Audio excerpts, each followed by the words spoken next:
എല്ലാവർക്കും ഇന്നത്തെ പുതിയൊരു വീഡിയോയിലേക്ക് സ്വാഗതം.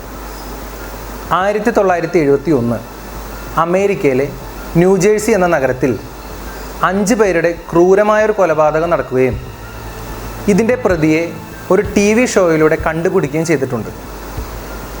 ആരാണ് ഈ കൊലപാതകിയെന്നും എന്തിനു വേണ്ടിയാണ് ഈ കൊലപാതകങ്ങൾ ചെയ്തതും എന്നാണ് ഇന്നത്തെ വീഡിയോയിലൂടെ നമ്മൾ നോക്കാൻ പോകുന്നത്.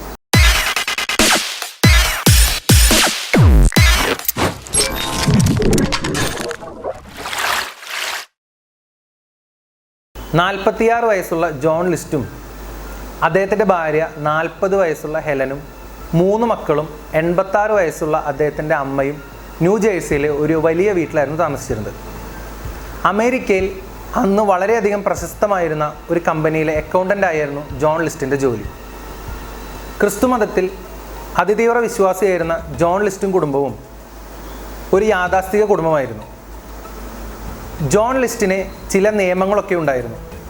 ഈ നിയമങ്ങൾ കർശനമായി പാലിച്ചാണ് ആ കുടുംബത്തിലെ ബാക്കിയുള്ള 5 പേരും ജീവിച്ചു പോന്നിരുന്നത്. വീടിൻ്റെ മുകളിലത്തെ നിലയിലായിരുന്നു ജോൺ ലിസ്റ്റിൻ്റെ അമ്മ താമസിച്ചിരുന്നത്. അയൽവക്കത്തെ വീടുകൾ കുറച്ച് ദൂരെ മാറിയാണെങ്കിലും ഈ വീട്ടിലെ കുട്ടികളുമായും അദ്ദേഹത്തിൻ്റെ ഭാര്യയുമായുള്ള അടുപ്പം മൂലം അയൽവക്കക്കാർ സ്ഥിരമായി ഇവരുടെ വീട്ടിൽ വരാറുണ്ടായിരുന്നു. ഏതാണ്ട് 1 മാസത്തോളം ജോൺ ലിസ്റ്റിൻ്റെ വീട്ടിൽ യാതൊരു ആളനക്കവും ശ്രദ്ധിക്കാതിരുന്ന അയൽവക്കക്കാർ പോലീസിനെ അറിയിക്കുകയും പോലീസ് വരികയും ചെയ്തു. സാധാരണയായി 1-2 ആഴ്ചത്തോളം ക്രിസ്തീയ മതപരമായ കാര്യങ്ങൾക്ക് പോകാറുള്ള ജോൺ ലിസ്റ്റിൻ്റെ കുടുംബം അതിനപ്പുറത്തേക്ക് വന്നപ്പോഴാണ് അയൽവക്കക്കാർക്ക് സംശയം തോന്നുകയും പോലീസിൽ അറിയിക്കുകയും ചെയ്തത്. വീടിനടുത്തേക്ക് എത്തിയ പോലീസുകാർക്കും അയൽവക്കക്കാർക്കും രൂക്ഷമായ ഗന്ധമാണ് അനുഭവിക്കാൻ സാധിച്ചത്. വീടിനുള്ളിലേക്ക് പ്രവേശിക്കാൻ ശ്രമിച്ച പോലീസുകാർക്ക് വാതിൽ പൂട്ടിയ നിലയിലായതുകൊണ്ട് തന്നെ അകത്ത് പ്രവേശിക്കാൻ സാധിക്കുന്നില്ല. പിന്നിലെ ഗ്യാരേജ് വഴി ജനൽ പൊളിച്ച് അകത്തേക്ക് കയറിയ പോലീസിനെ ലിവിംഗ് റൂമിലേക്ക് ചെല്ലും തോറും ഗന്ധം രൂക്ഷമായി വരികയും അകത്തേക്ക് കടന്നു ചെല്ലാൻ പറ്റാത്ത അവസ്ഥയാവുകയുമാണ് ചെയ്തത്. ഒരുവിധം പ്രയാസപ്പെട്ട് ലിവിംഗ് റൂമിലേക്ക് എത്തിയ പോലീസുകാർ വളരെ ഞെട്ടിപ്പിക്കുന്ന ഒരു കാഴ്ചയാണ് അവിടെ കണ്ടത്. ലിവിംഗ് റൂമിൽ 4 പേരുടെ മൃതദേഹങ്ങൾ മൂടിയിട്ട നിലയിലായിരുന്നു. അടുത്ത് ചെന്ന പോലീസിന് ഒരു കാര്യം മനസ്സിലായി. മൃതദേഹങ്ങൾ ജോൺ ലിസ്റ്റിൻ്റെ ഭാര്യ ഹെലൻ്റെയും 3 മക്കളുടെയുമായിരുന്നു. 3 പേരുടെയും മരണത്തിന് കാരണമായിരിക്കുന്നത് തലക്കേറ്റിരിക്കുന്ന മുറിവാണ്. ഒന്നും കൂടിയുള്ള സൂക്ഷ്മമായ നിരീക്ഷണത്തിൽ പോലീസിന് മനസ്സിലായി തലക്കേറ്റിരിക്കുന്നത് ഒരു ബുള്ളറ്റ് ഷോട്ടാണെന്ന്. അയൽവക്കക്കാരുടെ നിർദ്ദേശം അനുസരിച്ച് ആ വീട്ടിലുള്ള ബാക്കി 2 പേരെയും തപ്പിക്കൊണ്ട് പോലീസ് നടന്നു. ജോൺ ലിസ്റ്റിൻ്റെ 86 വയസ്സുള്ള അമ്മയുടെ മൃതദേഹം മുകളിലത്തെ മുറിയിൽ നിന്ന് വെടിയേറ്റ നിലയിൽ തന്നെ പോലീസിന് ലഭിച്ചു. അപ്പോഴും പോലീസിന് മുന്നിൽ ചോദ്യങ്ങൾ ബാക്കിയായിരുന്നു. ജോൺ ലിസ്റ്റ് എവിടെ? ആരാണ് കൊലപാതകി? മൃതദേഹങ്ങൾ പോസ്റ്റ്മോർട്ടത്തിന് അയച്ചതിന് ശേഷം വീട്ടിൽ അന്വേഷണം നടത്തിയ പോലീസുകാർക്ക് അലമാരയിൽ നിന്ന് 2 തോക്കുകളും ഒരു കത്തും ലഭിക്കുന്നു. ബാലിസ്റ്റിക് വിദഗ്ധരുടെ അന്വേഷണത്തിൽ നിന്നും ഈ 2 തോക്കുകളിൽ നിന്നുള്ള വെടിയേറ്റാണ് 5 പേരും മരണപ്പെട്ടിരിക്കുന്നത് മനസ്സിലാവുകയും ചെയ്യുന്നു.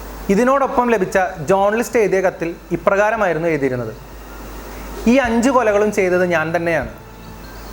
ഇത്രയും കൊടും ക്രൂരത ആരും തന്നെ ചെയ്തിട്ടുണ്ടാവില്ല. ദൈവത്തിന് പോലും പൊറുക്കാൻ സാധിക്കാത്ത തെറ്റാണ് ഞാൻ ചെയ്തത്. കുറ്റസമ്മതത്തോടൊപ്പം ജോൺ ലിസ്റ്റ് കൊല ചെയ്യാനുള്ള കാരണവും ആ കത്തിൽ രേഖപ്പെടുത്തിയിരുന്നു. അതിങ്ങനെയായിരുന്നു: നല്ല ശമ്പളം ലഭിച്ചിരുന്ന തൻ്റെ അക്കൗണ്ടൻ്റ് ജോലി നഷ്ടപ്പെടുകയും കുടുംബത്തിൻ്റെ സാമ്പത്തിക ബാധ്യത അദ്ദേഹത്തിന് താങ്ങാവുന്നതിനപ്പുറമായിരുന്നു. യാഥാസ്ഥിക രീതി അനുസരിച്ച് പോന്നിരുന്ന തൻ്റെ കുടുംബത്തിലെ മൂത്ത മകൾക്ക് സിനിമയിൽ അഭിനയിക്കാൻ ഒരു ആഗ്രഹം വരികയും ചെയ്തു. ഇതിനെ ശക്തമായി എതിർക്കുകയാണ് ജോൺ ലിസ്റ്റ് ചെയ്തത്. എന്നാൽ തൻ്റെ തീരുമാനത്തിൽ നിന്ന് പിന്മാറാതെ മൂത്ത മകൾ അതിൽ ഉറച്ചു നിൽക്കുകയും ചെയ്തു.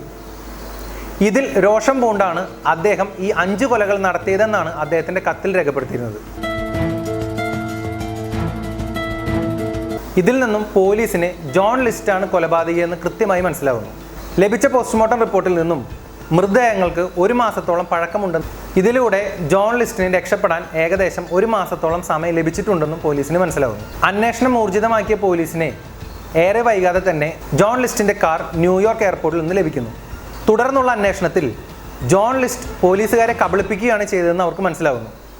ഇതിനുവേണ്ടിയാണ് ന്യൂയോർക്ക് എയർപോർട്ടിൽ കാർ ഉപേക്ഷിച്ചതെന്നും 1 മാസത്തെ പാസഞ്ചേഴ്സ് ലിസ്റ്റിൽ ഒന്നും തന്നെ ജോൺ ലിസ്റ്റിൻ്റെ പേര് അവർ കണ്ടുപിടിക്കാൻ സാധിക്കുന്നില്ല. അങ്ങനെ ഈ 5 കൊലപാതകങ്ങളും തുമ്പൊന്നും ലഭിക്കാതെ അമേരിക്കയിലെ കോൾഡ് കേസ് ലിസ്റ്റിലേക്ക് ചേർക്കപ്പെടുകയാണ് ചെയ്തത്. അങ്ങനെ നീണ്ട 18 വർഷം കടന്നുപോയി. കോൾഡ് കേസുകൾ മാത്രം അന്വേഷിച്ചിരുന്ന FBI ഉദ്യോഗസ്ഥനായിട്ടുള്ള കെവിൻ ഓഗസ്റ്റ് എന്ന പോലീസുകാരൻ വീണ്ടും ഈ ഒരു കേസ് റീഓപ്പൺ ചെയ്തു. അതോടൊപ്പം അന്ന് അമേരിക്കയിൽ വളരെ പ്രസിദ്ധമായിരുന്ന ഒരു TV ഷോ ആയിരുന്നു അമേരിക്കാസ് മോസ്റ്റ് വാണ്ടഡ് എന്നത്.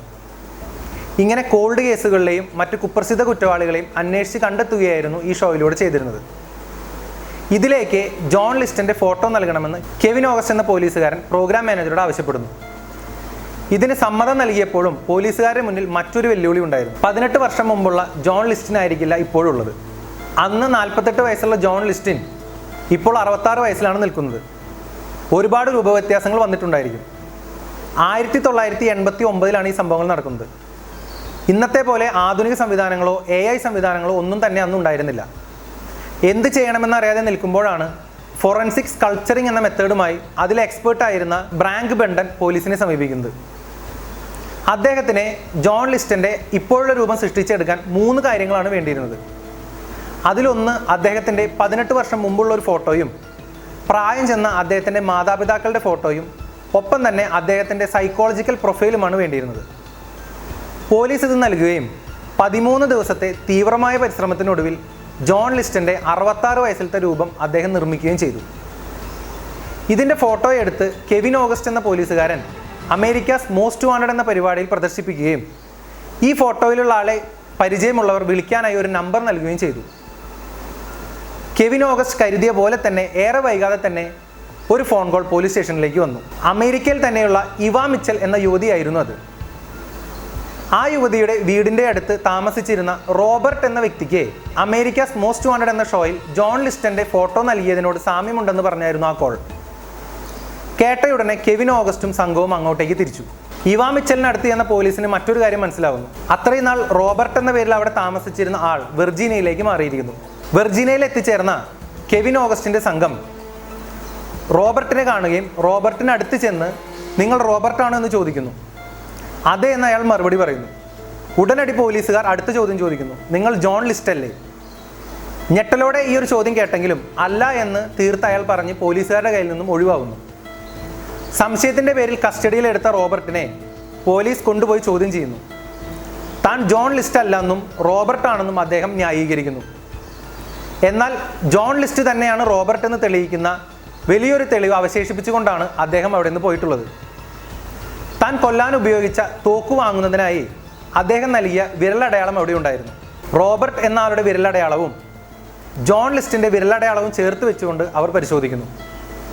രണ്ടും ഒന്നാണെന്ന് മനസ്സിലായതോടെ ജോൺ ലിസ്റ്റ് അവസാനം കുറ്റം സമ്മതിക്കുന്നു. റോബർട്ട് എന്ന താൻ ജോൺ ലിസ്റ്റ് ആണെന്നും താൻ തന്നെയാണ് ഈ 5 കൊലപാതകങ്ങൾ ചെയ്തതെന്നും പോലീസിന് മുന്നിൽ അയാൾക്ക് സമ്മതിക്കേണ്ടി വന്നു. 1989 5 കൊലപാതകങ്ങൾ ചെയ്ത ജോൺ ലിസ്റ്റിനെ 5 ജീവപര്യന്തത്തിനാണ് കോടതി ശിക്ഷിക്കുന്നത്. ഈ ശിക്ഷ അനുഭവിച്ചുകൊണ്ടിരിക്കെ 2002 ജോൺ ലിസ്റ്റ് മരണമടയുകയും ചെയ്തു. സാങ്കേതിക വിദ്യയുടെയും കൃത്യമായ അന്വേഷണത്തിൻ്റെയും സഹായത്താൽ യഥാർത്ഥ പ്രതിയെ എത്ര കാലം കഴിഞ്ഞാലും പിടികൂടാമെന്ന് പോലീസിനും നിയമ സംവിധാനത്തിനും മനസ്സിലാക്കി കൊടുത്ത കേസായിരുന്നു ഈ കൊലപാതകങ്ങളുടെ. ഇന്നത്തെ വീഡിയോ എല്ലാവർക്കും ഇഷ്ടമായെന്ന് വിശ്വസിക്കുന്നു. ഇഷ്ടപ്പെട്ടാൽ ഈ ചാനൽ സബ്സ്ക്രൈബ് ചെയ്യുക. നിങ്ങളുടെ അഭിപ്രായങ്ങൾ മറക്കാതെ കമൻസിൽ രേഖപ്പെടുത്തുക. ഈ വീഡിയോ ലൈക്ക് ചെയ്യുക. എല്ലാവർക്കും നന്ദി, നമസ്കാരം.